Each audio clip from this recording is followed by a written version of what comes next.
So the work is about Pinterest, and we were looking to see what drives activity, in particular how do gender and geography on the site, and then for the users on the site, drive their activity on the site. So that was one.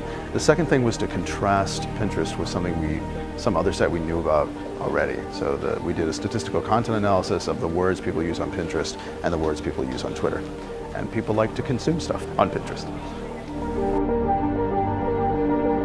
So my favorite result from the paper is that there's 3 verbs that distinctly identify Pinterest against Twitter.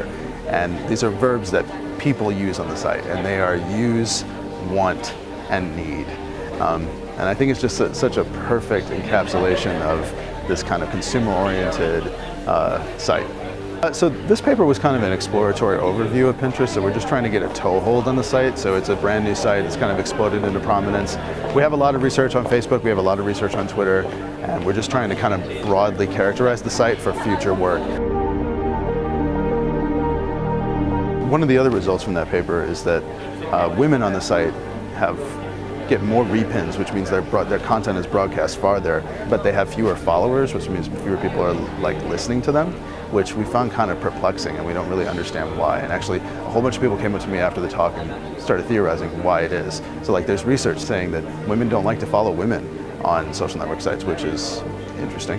It also could be that following on Pinterest doesn't actually mean as much as we think it does on Twitter. So I think that's an unresolved question.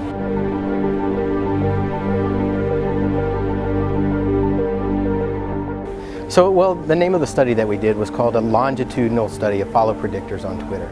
We studied human interaction on Twitter over a period of 15 months. And what we did was every 3 months, we took a snapshot of their social graphs. And we had 22 predictor variables that we were using to try to predict how much follower growth that those people would have in a 3-month period of time. And on the practical side, what we had was a list of sort of 9 to-dos, recommendations for everyday users of Twitter to help them grow their audience. Twitter is a social network, and interactions between individuals via @replies and @mentions helps get you noticed. And the stream that people see on their Twitter feed, a lot of it comes through as noise. But if you mention them, your tweet actually gets promoted in the user interface, and they actually get to see it and have a much higher likelihood of seeing it. I think the audience that shows up to CHI really are the ones that I want to talk to. These are the folks that develop the next generation social computing applications.